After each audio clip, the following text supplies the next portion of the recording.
Questions करेंगे art and culture से। वो अपने पास ईयर है 2006, उसके थोड़े से ज़्यादा क्वेश्चंस हैं लेकिन जल्दी हो जाएंगे, छोटे छोटे से क्वेश्चंस हैं। तो चलो शुरू करते हैं। सबसे पहला क्वेश्चन देखो, the Allahabad pillar inscription is associated with which one of the following. इनमें से जो अलाहाबाद पिलर इंस्क्रिप्शन है वो किससे एसोसिएटेड है? महापद नंदा, अशोका, चंद्रगुप्त मौर्य और समुद्रगुप्त। इन चारों के बारे में अपन जानते हैं, पढ़ रखा है अपन ने। उसके बाद देखो, लेकिन अपन को यहाँ पे किसके बारे में आंसर करना है कि जो अलाहाबाद पिलर का इंस्क्रिप्शन है, जो उस पर लिखा गया है, वो किससे एसोसिएटेड है। तो देखो, जो अलाहाबाद पिलर है ना, वो सबसे पहले ओरिजिनली किससे एसोसिएटेड था? अशोका से। लेकिन वहाँ पे जो समुद्रगुप्त था 4th सेंचुरी एडी के अंदर, वो अपना जब साउथ इंड कैंपेन करता है, उसके बारे में वो इंस्क्रिप्शन लिखवाता है किस पे? अलाहाबाद पिलर पे। और ये लिखता कौन है? हरिसेना। यानी अलाहाबाद पिलर से आपको 3 चीज़ें याद करनी है। सबसे पहला तो वो अशोका का ओरिजिनली उनसे एसोसिएटेड है। दैन उसके बाद समुद्रगुप्त ने से एसोसिएटेड होता है इंस्क्रिप्शन, और ये किसके द्वारा लिखा गया था? हरिसेना के द्वारा लिखा गया था। और यहाँ पे इंस्क्रिप्शन की बात करी गई है, अशोका और देखो समुद्रगुप्त दोनों है, लेकिन पिलर की इंस्क्रिप्शन की बात करी गई है, इसलिए हम इसका आंसर क्या करेंगे? Option D. तो मेरा आंसर क्या हो जाएगा? समुद्रगुप्त। थोड़ा सा ध्यान रखना, इलाहाबाद पिलर से क्वेश्चन पूछे जा सकते हैं। इन इंडिया शायद पूछे भी गए हैं। In Indian history who was Abdul Hamid Lahori, इनके बारे में पूछा गया है कि अब्दुल हामिद लाहौरी कौन है। ठीक है, अब देखो ये जो है ना एक पर्टिकुलरली पर्सन है, उसके बारे में हमसे पूछा गया है कि ये कौन है। तो इसके बारे में अगर ऑप्शन से जाएंगे तो कोई मतलब नहीं होगा, क्योंकि देखो an important military commander during Akbar rain, Akbar के रेन में बहुत सारे मिलिट्री कमांडर होंगे, तो इनके बारे में हमें नहीं पता कौन है। अगर ऑप्शन के थ्रू भी मैं आपको नहीं समझा सकती, तो अगर ये एग्जैक्ट इस वर्ड के बारे में पता होगा, इस पर्सन के बारे में पता होगा, तो हम इसका आंसर कर सकते हैं। ये 17th सेंचुरी के अंदर ट्रैवलर थे और हिस्टोरियन रहे थे। किसके टाइम पे? शाहजहाँ के रेन के अंदर रहे थे। इन्होंने एक बुक लिखी थी जिसका नाम पाशानामा। किसके बारे में बताएगी ये बुक? ऑब्वियस सी बात है, शाहजहाँ के, क्योंकि वो उसी के रेन में थे। तो यहाँ पे इसका आंसर क्या हो जाएगा? An official historian of the reign of Shah Jahan. तो ऑप्शन में क्या करूंगी? इसका आंसर बी। बहुत सिंपल सा है, बस इतना पता होना चाहिए पर्टिकुलर पर्सन के बारे में, तभी हम कर सकते हैं। इसमें एलिमिनेशन या फिर कोई भी ट्रिक नहीं लगेगी। The initial design and construction of which massive temple took place during the reign of the Suryavarman second. हमसे ये पूछा गया है, 4 टेम्पल दे रखे हैं, इनमें से हमसे पूछा गया कि सूर्यवर्मन के टाइम पर कौन सा टेम्पल बनाया गया था या फिर किसकी कंस्ट्रक्शंस करी गई थी। तो सबसे पहला ऑप्शन अपने पास कौन सा है? श्री मरियम्मन टेम्पल है, बडू केव्स टेम्पल है, अंकोरवट टेम्पल है और कामाख्या टेम्पल है। तो सूर्यवर्मन के रेन में जो बनाया गया था वो अंकोरवट टेम्पल बनाया गया था। ये कंबोडिया के अंदर है। ये पहले हिंदू टेम्पल था, यानी विष्णु भगवान को समर्पित था। बाद में उसको बौद्ध धर्म में कन्वर्ट करा गया था। खमेर राजा जो सूर्यवर्मन थे सेकंड, उन्होंने बनाया है। तो ये एक चीज़ तो हमसे ये इसका आंसर हमें पता है कि इसका आंसर क्या है? अंकोरवट टेम्पल है। लेकिन 3 ऑप्शन है वो भी देखेंगे। ये सारे 4 ऑप्शन है अपने पास। तो अंकोरवट तो हमारा हो गया कि ये अंकोरवट है, लेकिन इसके बारे में मैं आपको एक और बात बताती हूँ। अंकोरवट जो टेम्पल है ना, इस टेम्पल के अंदर जैसे आर्कोलॉजिकल सर्वे ऑफ इंडिया से आपसे पूछा जाए क्वेश्चन, पूछा भी गया है मेंस में कि उसकी क्या इंपॉर्टेंस है या फिर वो क्या पर्पस करता है, तो हमें पता है कि प्रिजर्व करने का काम करता है, एक्सिबिशन करने का काम करता है। और हम उसके बहुत सारे एक्सिबिशंस वगैरह में बता सकते हैं कि रिसेंटली जो बाबरी मस्जिद का विवाद चल रहा था, तो सुप्रीम कोर्ट या फिर कहीं के अंदर भी आर्कियोलॉजिकल सर्वे ने कितना इंपॉर्टेंट रोल प्ले करा था। ठीक है, ऐसे इस चीज़ को सपोर्ट कर सकते हैं। लेकिन हम एक पॉइंट ये भी ऐड कर सकते हैं कि वहाँ पे जो इंडियन कल्चर से रिलेटेड जो भी चीज़ें हैं, बिल्डिंग्स हैं, टेम्पल्स हैं, उनको प्रिजर्व करने का भी काम करता है। और जैसे इसका सबसे रिसेंट एग्जाम्पल है अंकोरवट टेम्पल, जो कि कहाँ पे? कंबोडिया में। उसको प्रिजर्व करने का काम भी कौन कर रहा है? Archaeological survey of India. तो ये सारी चीज़ें मेंस में लिखोगे ना, तो ऑब्जेक्टिव जो क्वेश्चन होते हैं ना, उनसे कभी हमें एग्जाम्पल्स मिल सकते हैं अपने मेंस आंसर राइटिंग के लिए। इसलिए मैं कहती हूँ एक ही बुक के अंदर मेरी के जो क्वेश्चन आए हुए, मेंस के जो क्वेश्चन आए हुए, वो वहीं कर लो प्रैक्टिस में, ताकि आप ध्यान रखिए कि आपको क्या करना है और कैसे करना है। उसके बाद यहाँ पे देखो, श्री मरियम्मन टेम्पल जी की बात करते हैं। ये जो टेम्पल है ना, ये नरेना पिल्लाई ने 1827 में बनाया था, द्रविड़ शैली में बनाया गया, और ये कहाँ पे? सिंगापुर में।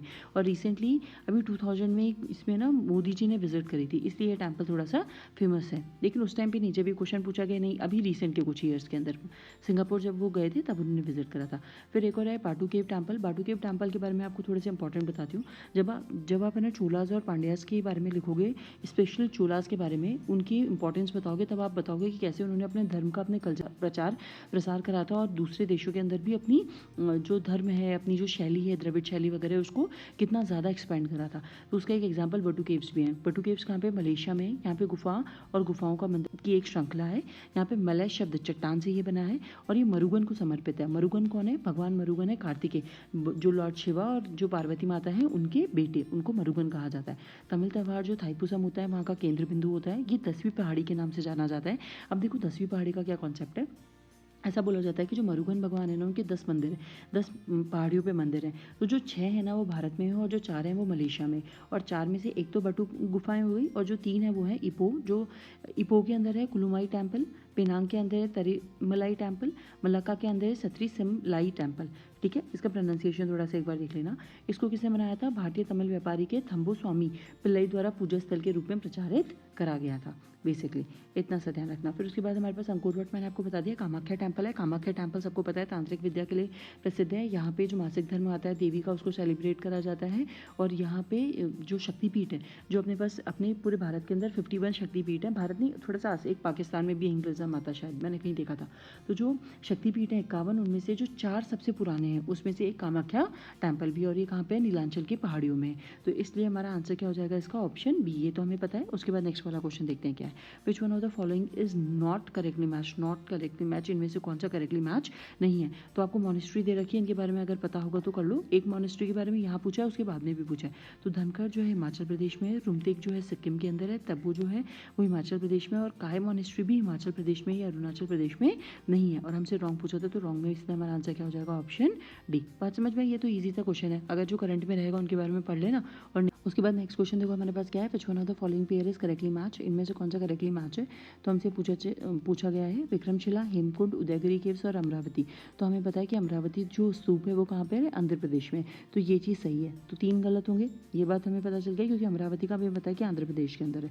तो जैसे हम विक्रमशिला की बात करते हैं, विक्रमशिला बिहार के अंदर है, हेमकुंड गुरुद्वारा उत्तराखंड के अंदर है, और उदयगिरी केव्स जो है वो कहाँ पे है? एमपी के अंदर है, महाराष्ट्र के अंदर नहीं है। तो ये चीज़, ये तीनों ही गलत है, और सिर्फ सही कौन सा अपना आंसर? डी। तो ये आंसर क्या हो जाएगा हमारे पास? डी। इसके अलावा ये दोनों केव्स भी देख लो, ये मैंने अपने नोट्स में लिख रखी थी, तो शायद ये पूछी गई होगी पेपर के अंदर, इसलिए मैंने लिख रखी थी। चलो उसके बाद नेक्स्ट क्वेश्चन देखते हैं। Who among the following is the Hindustani classical singer? इनमें से कौन सा है? उस टाइम पे पूछा गया तो उनको कोई अवार्ड मिला होगा, या फिर उनकी डेथ वगैरह हुई होगी रिसेंटली, मतलब कुछ न्यूज़ में रहे होंगे ये पर्सन, इसलिए पूछा गया। तो इंडियन सिंगर है यहाँ पे गंगूबाई। ये ख्याल म्यूजिक ऑफ हिंदुस्तानी जो म्यूजिक है उससे रिलेटेड थी। बस इतना ही पता कर लो, जो न्यूज़ के अंदर करंट में होगा उसके बारे में पता करना। अभी जो पेपर में जो पेपर देने वाले होंगे उसके करंट में, उस ईयर में जो करंट में चल रहे होंगे उनके बारे में। Who among the following was presented with the Sangeet Natak academy Ratna award 2005 for your lifetime achievement in dance? इन चारों में से कौन सी होगी हमें नहीं पता, हम देखेंगे। लेकिन उससे पहले मैं आपको जो बताने वाली हूँ वो बात मेरी इंपॉर्टेंट है। वो देखो, ये रत्ना अवार्ड 2005 का है, हमें इससे मतलब नहीं है, क्योंकि अभी यहाँ पर है 2024 में, तो किसको मिला होगा ये मेरा मैटर नहीं है। लेकिन मेरा यहाँ पे मैटर है संगीत नाटक अकादमी, जिसके बारे में 2009 के अंदर भी शायद क्वेश्चन पूछा गया है। ये 2006 का है, फिर उसके अंदर 9 के अंदर भी क्वेश्चन इससे रिलेटेड है शायद, तो वो जब करेंगे तब देखेंगे। ईयर मुझे ध्यान नहीं है, लेकिन पूछा गया है, मुझे बस इतना याद है।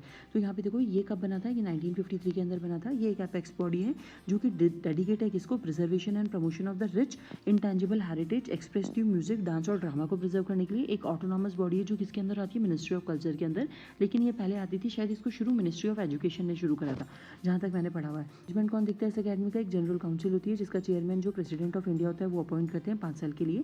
फिर ये अवार्ड के बारे में जो बात करी गई थी, ये अवार्ड दिया जाता है हिंदुस्तानी कार्नेटिक म्यूजिक में 1951 से दिया जा रहा है, लेकिन ये अकेडमी कब बनी है? 1953 में।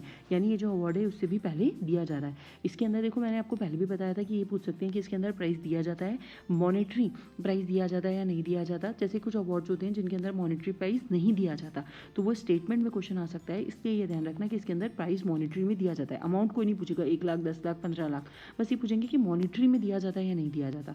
तो दिया जाता है, फिर ताम्रपत्र दिया जाता है और एक अंगवस्त्रम दिया जाता है। और ये एनुअली कितने अवार्ड दिए जाते हैं? 41। तो ये भी क्वेश्चन बन सकता है कि एक बार इसे साल में 4 लोगों को ही दे सकते हैं, 5 लोगों को ही दे सकते हैं, या फिर उससे भी ज़्यादा दे सकते हैं, या फिर ऑल्टरनेट देंगे। जैसे भारत रत्न पे शायद एक बार क्वेश्चन पूछा गया है। तो ये सारी चीज़ें होती हैं जो हमें ध्यान रखनी होती है पेपर को सॉल्व करते वक्त। उसके बाद यहाँ पे देखो, यहाँ पे लिस्ट दे रखी है आपको, आर्कियोलॉजिकल मॉन्यूमेंट्स दे रखे हैं, स्टेट दे रखे हैं, और करेक्ट मैच करना है। अब देखो मैं आपको एक बता देती हूँ, दो जो ये शब्द है ना, शिशुपाल गृह और पिपरवा, ये दोनों आपको पता होंगे क्योंकि ये हिस्ट्री के अंदर है, एंशिएंट हिस्ट्री के अंदर। पता नहीं होंगे क्योंकि अगर डीप में नहीं पढ़ा होगा तो कोई बात नहीं, लेकिन एक बार अगर अब आ गया है ऑप्शन तो देख लेना। जो शिशुपाल गृह है ना, वो एंशिएंट कैपिटल है कहाँ की? कलिंगा की। तो ये कलिंगा कहाँ पे था? उड़ीसा के अंदर था। तो इससे मेरा जो ऑप्शन निकलता है वो क्या हो जाता है? उड़ीसा। फिर उसके बाद अपन बात करते हैं पिपरवा की। मैं इसलिए बोल रही हूँ डीप में नहीं पढ़ा होगा क्योंकि जो हिस्ट्री है ना वो खुद में एक बहुत लॉन्ग सब्जेक्ट है। एंशिएंट पढ़ते हैं, फिर मिडाइवल पढ़ते हैं, फिर मॉडर्न पढ़ते हैं, फिर उसके बाद आर्ट एंड कल्चर भी पढ़ते हैं, तो ये बहुत लॉन्ग हो जाता है। और छोटे सब्जेक्ट नहीं है, इसके अंदर बहुत कुछ पढ़ना होता है, बहुत कुछ याद भी रखना होता है, तो सारी चीज़ें कवर नहीं होती, लेकिन जो इंपॉर्टेंट चीज़ें हैं एटलीस्ट वो कवर करके जाना।